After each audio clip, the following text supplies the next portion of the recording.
Hey there, Dale the Librarian here to talk to you about newspapers. And specifically, we're looking for the rhetoric and discourse of specific regions on a variety of topics. How do you get through that? When you're looking at scholarly articles, it's great, but sometimes it's not exactly what you're looking for. You want a deep data set to look at. So when you look at newspapers, they've been published in some cases for well over 100 years. Wouldn't it be cool if you could just type in something and see everyone that had cared about it? Well, let's take a look. There is such a thing. In the research databases, you can go to all of our newspapers databases. There's a lot on the web as well, as some have fallen out of copyright. They're just digitized and made available. There's a Utah Digital Newspapers example of that as well. My favorite one is called ProQuest Newsstand. So I'm going to go to the letter P. And again, the campus guide will have a list of things that are good. There are several ProQuest databases at the University of Utah. And so we want the one that says Newsstand. This is, for the past 20 years or so, most of the English-speaking and some Spanish-speaking newspapers in the United States. When you're looking for a discourse on something, does it have a word or words that describe it? So let me do a search.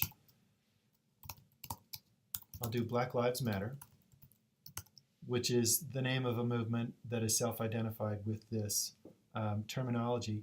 If I don't want to find one keyword here and another keyword there, and they would certainly show up, you put it in quote marks. This works in Google as well. Some of your keywords may or may not work. It depends on how a group self-identifies with it. So in the United States, this has been something that's been going on for several years now, and it's been part of the public discourse. So there's like 40,000 results. How do you sort through those things is something that I want to show you with these facets down the left-hand side. Some of our databases these days will have these useful ways of narrowing your search results. In this database, most of the things are full text. When you go to source type, this one, you can click on more options.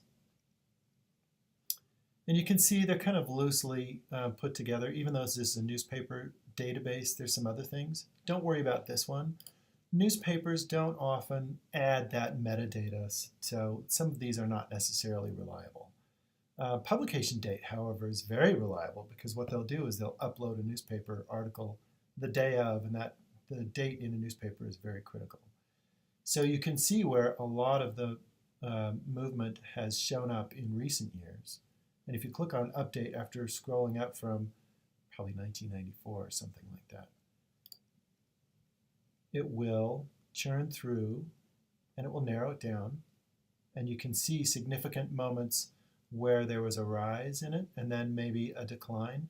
If you looked up like a pop star from the past, like Justin Bieber or something like that, you might be able to see the moment when Justin Bieber was influential and then when it came down. In this particular instance, I don't think the movement is losing its effectiveness. I think we're just halfway or partway through the year, so there's still a lot more to come, but only time will tell. And you can narrow down to a specific year, but the date range is fun to go through.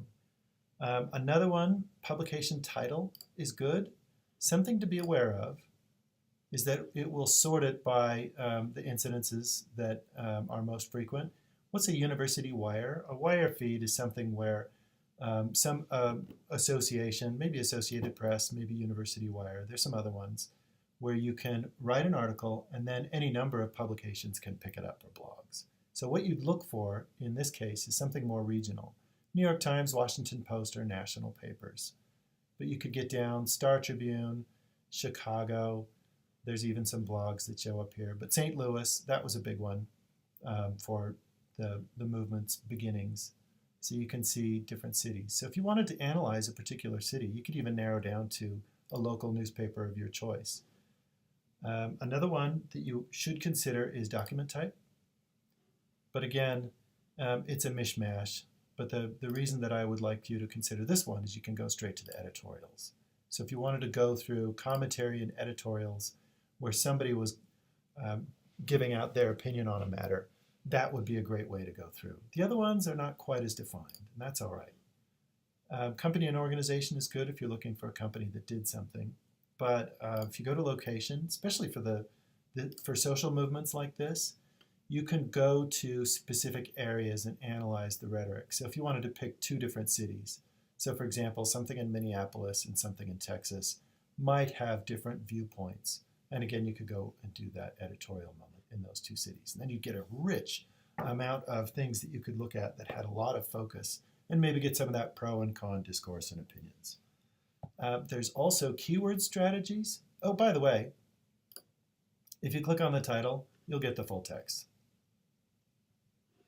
It's not something that I typically touch on, but most of these are full text. If you wanted to narrow down by keywords, though, you have to remember that in newspapers, they write to multiple audiences, multiple socioeconomic and educational backgrounds. And so that heavy jargon of discourse and rhetoric, you might have to tone it down with things like rationale. And if you didn't know which word, you could do an or,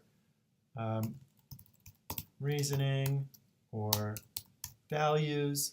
What it's going to do is look for your first keyword search, and then inside of the search results, it's going to do this one or this one or this one. And this is searching full text. It's not just looking at the metadata for this one.